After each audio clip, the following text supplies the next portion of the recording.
What is up, everyone? It's Quinn here, and in today's video, we're going to be talking about some must-add waiver wire targets after week 1 of the NFL season. These are going to be players that are rostered in 35% or fewer leagues using the ESPN waiver wire. We're going to have an interesting mix of some players that are maybe not available in super competitive leagues, but we will also have some really solid deep dives, players in larger leagues, super deep benches, some targets you guys should be looking at. If you enjoyed the video, do me a huge favor, hit that like button and subscribe. But let's just dive right into it here, and we are going to start off with a player from a Friday night game, a man named Quentin Johnston. He's only rostered in 3.6% of ESPN leagues, and he was someone who was kind of viewed as a bust after 2 years in the NFL. Really rough rookie season. Did kind of step it up last year, but seemed to be someone who just kind of produced due to his situation, being like a top 2 wide receiver paired with Justin Herbert. But he comes out in week 1, gets targeted 7 times, catches 5 of them for 79 yards and 2 touchdowns, and his usage was really strong. He was second on the team, only behind Ladd McConkey in wide receiver snaps, wide receiver routes. He had an 88% route participation, and then we just look at this Chargers passing attack, their game plan. This was a team that a lot of people thought was going to be super run heavy. They went out in week 1. They let Justin Herbert rip it. He passed 34 times, in a game that they were leading for a decent amount of it. And then 82% of those overall targets went to the wide receiver position. And that's not necessarily shocking. They don't have a ton going on at tight end. Hampton can get involved out of the backfield, but it's not like they have, sensational pass catchers out of the backfield. And so if the Chargers are going to be a little bit more pass heavy this year and Quentin Johnston is kind of taking a year 3 leap, I certainly think he can be fantasy relevant this season. And I do think, right, with Justin Herbert at quarterback, not a ton going on at tight end, in terms of like pass catchers, I do think this is an offense that could support 3 fantasy relevant wide receivers with Ladd McConkey, Keenan Allen, and Quentin Johnston. This dude was a round 1 pick for a reason. He's obviously had his struggles, but it's good to see that he is getting off to a strong start to the 2025 season. Now, the next player I want to talk about is actually rostered in less than 1% of leagues, and I'm so excited for this guy. I loved him in Dynasty. I snagged him in a lot of my rookie drafts. It is Harold Fannin Jr. He was a super talented prospect, had an absolutely monster final season, heading into the NFL draft this year. But there were question marks about his usage in year 1, his overall athleticism. Would he be able to translate to the NFL? So far through 1 week, the answer is yes, he's able to translate, and he might have a really strong rookie season. His role in week 1, he had a 72% snap share, a 67% route participation, and he led the Browns in targets in week 1. That is not insignificant at the tight end position, especially when he's playing on a team with another very strong tight end in David Njoku. So he catches 7 passes for 63 yards. He also gets a carry for 3 yards. This is just a talented player with really strong usage in week 1. When we see these young, rookie players, even year 2 guys start to break out, make some noise, we want to believe the hype because these are like the type of league-winning players that you can find on waivers. So Harold Fannin Jr., definitely worth a pickup at tight end. And I think you have the upside where he could continue to expand on his role. There's also the possibility that with David Njoku entering a contract year, he could get moved at some point. But the Browns are clearly in on Harold Fannin Jr. I think he is a really nice pickup at the tight end position. Then sticking around on that same Browns roster, we have Dylan Sampson, who's rostered in just under 33% of leagues. Now, I think in your more competitive leagues, he's not going to be sitting around on waivers, but it is possible, right? He meets like the sub 35% roster percentage on ESPN, and he had really strong usage in week 1, 12 carries, 8 targets, just through the air, caught all 8 of those targets for 64 receiving yards. Now, there's obviously concern with Judkins potentially coming back in week 2, but I don't think that means that Sampson is just, completely done for fantasy. I think he definitely could retain that passing back role. We obviously saw him have success in week 1. Judkins isn't necessarily known for being like an amazing pass catching running back. And this is a team that just showed us in trailing game scripts, which I think there's going to be a lot of them. They are not afraid to air it out, really rack up the passing volume. Joe Flacco with 45 pass attempts in week 1. And this wasn't even like a game where they were getting completely blown out. And then you just look at their upcoming matchups: Ravens, Packers, Lions, Vikings. These are probably teams that are going to be putting up a lot of points. The passing volume is going to be there. I think Dylan Sampson could potentially be someone who's like a desperate start just in terms of like racking up volume out of the backfield. So Dylan Sampson, strong week 1. He's a rookie. We don't know exactly how the split's going to look moving forward, but certainly someone who is worth an ad. Then we're actually going to talk about another player just like Harold Fannin Jr., who's rostered in less than 1% of leagues, and that is Kayshon Boutte, rostered in 0.5% of leagues on ESPN. He goes out in week 1. He leads the Patriots wide receivers in snaps, routes, and targets. He has an 82% snap share, 83% route participation. He gets targeted 8 times, catches all 6 of them for 103 yards. And he's just had a very interesting kind of career arc from college into the pros. We're heading into his junior season at LSU. He had a very strong case to be the wide receiver 1 in that class. He had a season-ending ankle injury to close out his sophomore season. People didn't expect it to really hinder him heading into his junior year, but he just wasn't the same guy, in his 3rd season in college. He ends up declaring for the NFL. He falls all the way to round 6. This was a guy who looked like he was going to be a round 1 lock. He falls to late day 3, then he really doesn't do anything as a rookie. People are writing him off. He ends up putting it together a little bit towards the end of the 2024 season, where in his last 3 games, he went 7 for 95, 4 for 28, and then 7 for 117 and a touchdown. So it's possible that he just needed a couple of seasons to fully come back from that ankle injury, look more like his former self. This is kind of a wide open Patriots wide receiver room attached to, a young, higher ceiling quarterback in Drake May. Certainly worth the speculative ad. It's possible that this is just one big boom week, but the fact that he has, the strong usage already, he converted on that usage with a really strong week 1. Once again, these young players that start to break out, we want to take notice of it. Another young wide receiver, potentially having a year 3 breakout here is Calvin Austin. There were only 2 wide receivers on the Steelers who played more than 10 snaps. That was DK Metcalf, and that was Calvin Austin. He was locked into 2 wide receiver sets, 85% route participation. He was targeted 6 times, caught 4 of them for 70 yards and a touchdown. Now, it's not like he went out and commanded crazy volume or just had a nuclear game, but this is a Steelers offense that I think looked way better than anyone expected. Rodgers passed for 4 touchdowns, and so you're just looking at this wide receiver room. He's a clear top 2 weapon.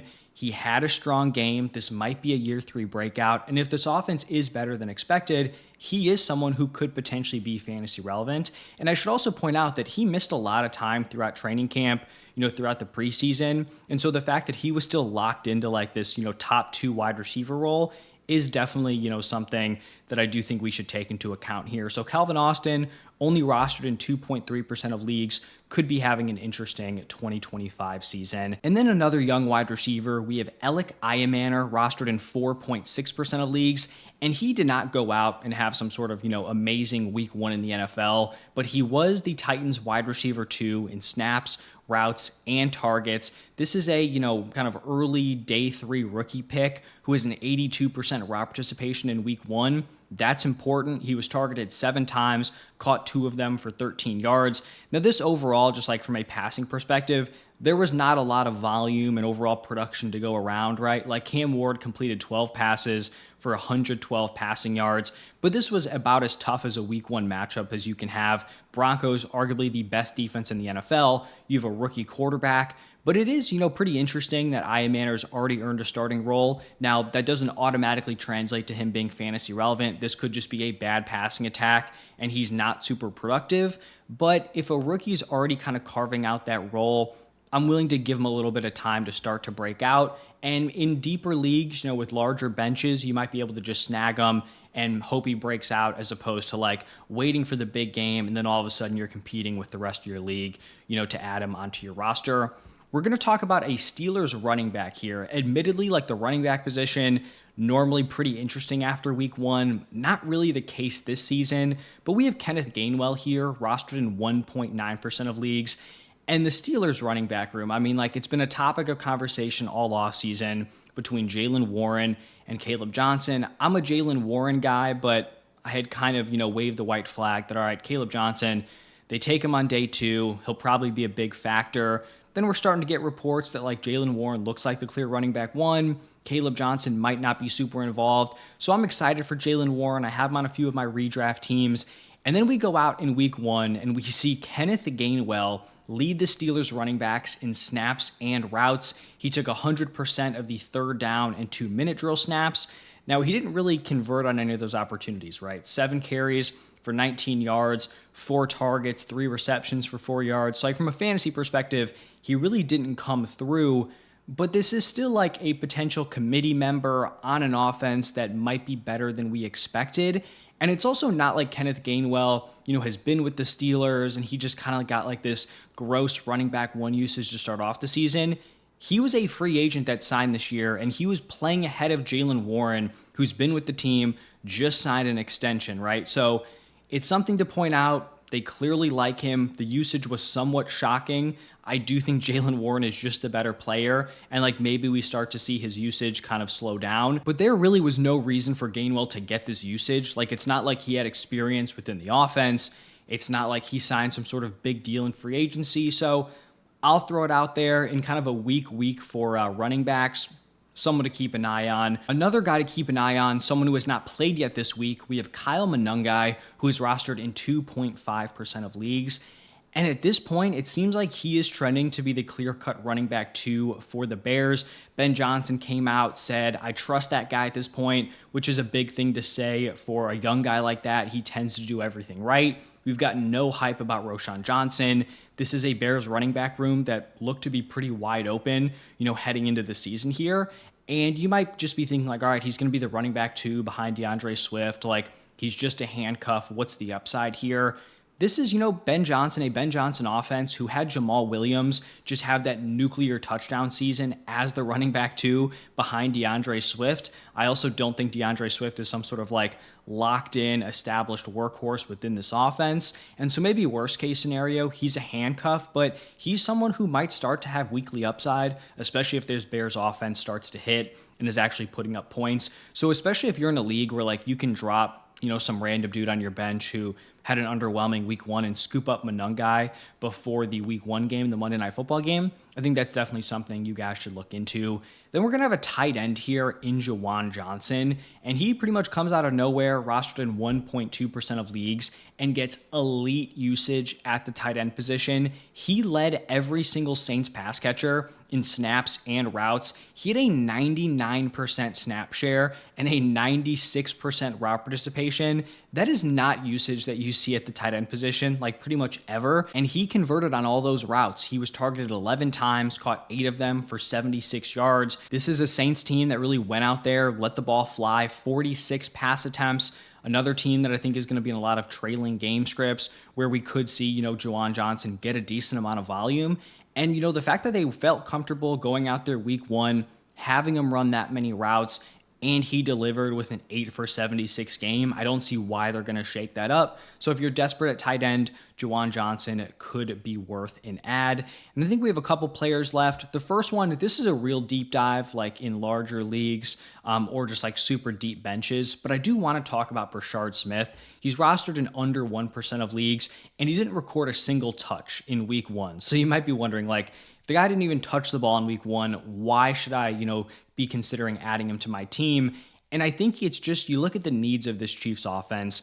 Xavier Worthy goes down with a dislocated shoulder. You have Rashee Rice out to start off the season. The Chiefs need weapons, and I think Brashard Smith could be someone who starts to emerge as a pass-catching threat within this offense. Now, he's a late day 3 rookie, so the fact that he even got on the field in week 1 on, a team that just went to the Super Bowl is somewhat encouraging. He played 8 snaps, ran 6 routes. Like I said, the dude did not touch the ball, but he is someone who's a weapon out of the backfield as a pass catcher. He started off in college as a wide receiver, transitioned to the running back position, and the upside that I've always kind of looked at here for Brashard Smith was like the late 2022 kind of emergence of Jerick McKinnon, or just like the really hot stretch he went on, where in the last 6 games of the 2022 season, Jerick McKinnon averaged 21 PPR points per game. He caught 4.5 balls a game. He was super involved near the goal line, had touchdown upside. I think scored 7, 8 receiving touchdowns in that 6-game stretch. And so I understand like it's tough to imagine someone going from 0 PPR points in week 1 to all of a sudden, putting up 20 plus PPR points. I don't think that is going to be like the realistic upside for Brashard Smith, but it's that type of usage where on an offense where you don't have a ton going on at wide receiver, he could start to become a factor for this Chiefs offense. And then the final player I want to talk about, it's Luther Burden. He hasn't played yet. I'm not expecting him to have a big week one, but just the talent of this guy as a rookie on an offense that does have a lot of upside. The only thing between him and meaningful usage is Olamide Zaccheaus. I want to bet on that type of talent, and I'd be very willing to stash him on my bench. And then I guess the last kind of shout out here, just these handcuff running backs. If you can pick up Tyler Algier, Tajay Spears, Ray Davis, Will Shipley, Blake Corum, DJ Giddens, guys who you just know are the running back twos in their backfield. If an injury happens to the guy in front of them, all of a sudden they become really, really strong starts. I'd much rather roster these guys than just like random old wide receivers on your bench that are never going to crack your lineup. So that is going to wrap it up for my targets heading into week 2.